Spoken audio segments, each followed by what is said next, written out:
Primícias do Reino, capítulo 6, Semente de Luz e Vida. Manhã de Sol, nota da autora espiritual número 15. Mateus, capítulo 13, versículos de 1 a 23. Marcos, capítulo 11, versículos de 1 a 20. Lucas, capítulo 8, versículos de 4 a 15. Nuvens esvoaçantes nas franjas do vento jornaleiro, a imensa planície humana a perder de vista, a considerável extensão de terra à espera de ser sulcada pelo arado promissor. O mar, velho amigo, debruçando-se em ondas coroadas de brancas espumas nas areias e nos seixos da praia larga. Assentado no banco, Jesus alongou os olhos pela planície dos corações e lembrou-se da terra inculta. Tomado de imenso amor pelos homens, depois de falar sobre muitas coisas, considerou: eis que o semeador saiu a semear. E quando semeava, uma parte da semente caiu ao pé do caminho. A luz derrama filões de ouro vivo no céu anilado. O ar transparente cicia aos ouvidos atenciosos da multidão. E vieram as aves e comeram-na. O reino dos céus é semelhante. O homem bom semeou a boa semente na boa terra. Enquanto dormia, um homem mau semeou joio na boa terra. E cresceram trigo e joio.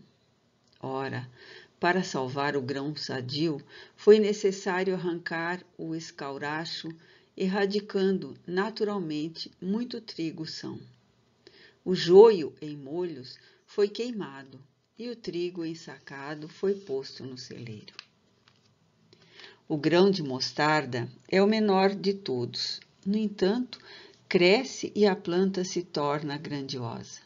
As aves nela se alojam, procurando agasalho nos seus ramos. O fermento insignificante levê da massa toda. O tesouro que um homem encontrou é tão valioso que tudo quanto possuía vendeu para tê-lo seu. Outro homem descobriu uma pérola de incomparável valor e que tudo se desfez para consegui-la. Uma rede lançada ao mar reuniu muitos peixes, bons e maus, que foram separados pelo pescador. Assim, mais tarde, serão separados os homens que se candidatam ao reino dos céus. Outra parte caiu em pedregais, onde não havia terra bastante. Vindo o sol, queimou-se e secou-se, porque não tinha raiz. As coisas ocultas, ele a desvela em parábolas. Era uma vez um homem, pai de família, preparou a terra, plantou-a, circundou-a de um valado e construiu nela um lugar, edificou uma torre e arrendou-a a trabalhadores. À época dos frutos, mandou buscar a parte que lhe pertencia. Os poceiros da terra mataram os primeiros servos, os que vieram depois, e mesmo o filho do homem, os criminosos, o mataram. Quando, porém, o dono veio, o pai disse ao filho: vem trabalhar em minha vinha. Não quero, mas arrependendo-se, foi. Chamado o segundo filho, este respondeu: vou, mas não ligou importância. O rei, chegando à ocasião das bodas do filho, mandou os servos convidarem amigos.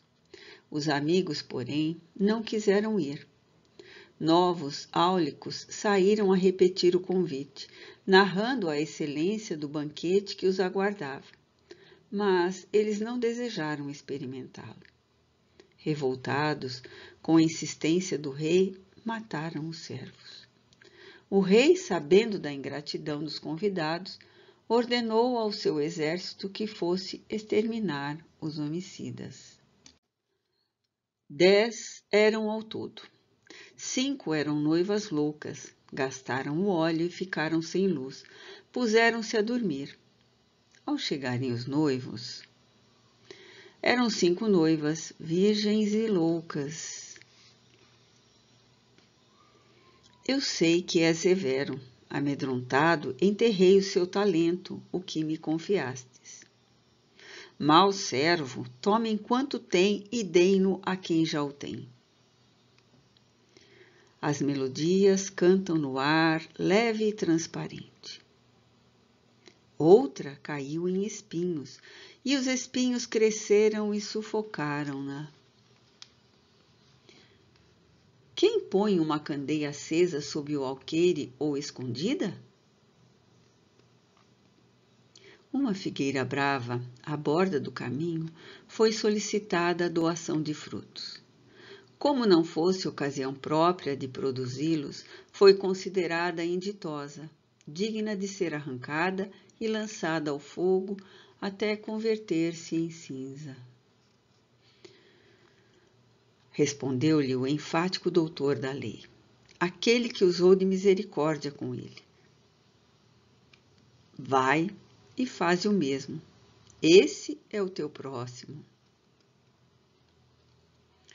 Amigo, empresta-me 3 pães. Não me importunes. Levantar-se-á esse amigo para livrar-se do importuno. Ó, dize a meu irmão que reparta os seus bens comigo. Quem me pôs a mim por juiz ou repartidor de bens? Nunca te sentes nos primeiros lugares sem que tenha sido mandado pelo seu anfitrião. E outra caiu em boa terra e deu fruto, um a 100, outro a 60 e outro a 30. Hipérbatos, sínquises e hipérboles vestem as abstrações, e como poemetos são excertos de vida as canções do reino de Deus. Era uma vez um credor que tinha 2 devedores, e como ambos não lhe pudessem pagar,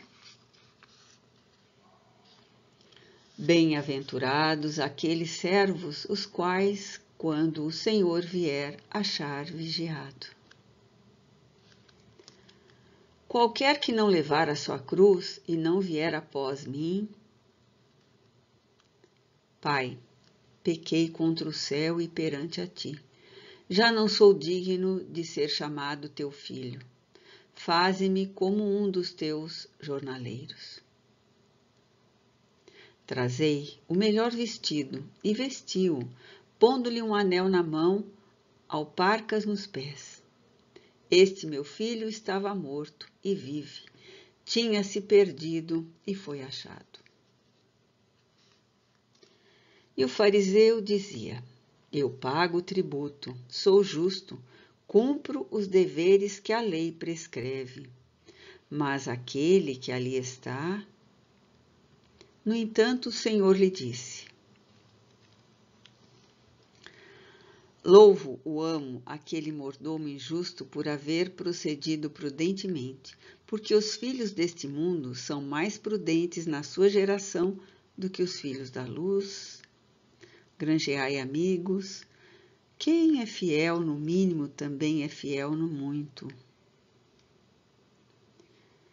E a viúva dizia: faze-me justiça contra o meu adversário. Far-lhe-ei justiça, disse o juiz, para que ela não volte a importunar-me. Deu-lhe 10 minas. Havia um homem rico a quem, depois de morto, Abraão disse: estes, os últimos, são os primeiros, e os primeiros serão os últimos. Quem tem ouvidos, ouça.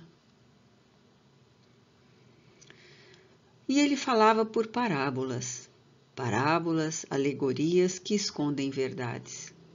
Revestidos da pureza das pombas e da vivacidade das serpentes, os discípulos da verdade chegam à vida.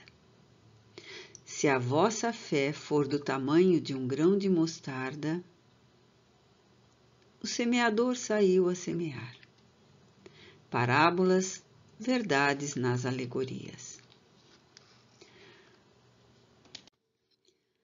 Os grãos se transformam em grãos e a messe afortunada é ouro em pendões de vida. Simples e desataviadas, suas palavras são palavras da boca do povo. Ninguém, no entanto, as coordenava como ele as enunciava. Havia realmente algo nele, na sua forma de dizer. Ninguém fala como ele fala, murmuravam até mesmo os que, conspirando, procuravam motivo de traí-lo. Fala com autoridade, reconheciam todos. A semente é luz e vida. Vida na semente, luz na vida. O bom pastor dá a vida pelas suas ovelhas. Entrando pela porta estreita, a que se caracteriza pelas dificuldades, o acesso ao reino da aventura plena se faz triunfal. Vigiando a porta de entrada, pode o morador defender a casa do assalto, dos bandidos que espreitam e se vestem de sombras para a agressão nas sombras. Os escolhidos são os grãos felizes que se multiplicam em 1000 sementes, compensando a sementeira toda. A charneca das paixões é planície de esperança sob a ação da semente. Na imensa várzea, porém, o dia a dia das criaturas se transforma em lutas por nada. O solo a arrotear imenso quase ao abandono. O semeador saiu a semear. Parábolas e espírito de vida. Vida nas parábolas. Aos discípulos, ele as explicava. Já não é dia. O negro tule da noite corisca nos engastes alvinitentes dos astros, e o vento canta uma onomatopeia em litânia ininterrupta. O semeador repousa. O reino dos céus está dentro de vós. Vós sois deuses. Buscai primeiro o reino. Quando eu for erguido, atrairei todos a mim. A madrugada da era nova raia. O semeador foi erguido numa cruz. Rasgados, os braços atraem, o coração aguarda. Caminho para a vida, o semeador. Caminho até a porta, o semeador. A cruz das renúncias e sacrifícios como uma áspera charrua na gleba do espírito, ponte entre os abismos, o eu propínquo e ele próximo, longínquo. A charneca reflete a estrela. A estrela desce ao charco, fica presa à água que a retém e repousa na montanha altaneira. O semeador espera. Ele saiu a ensinar por parábolas, e outros caíram em terra fértil e produziram. A semente é a palavra para quem busca a verdade. A verdade é a vida. O semeador saiu a semear.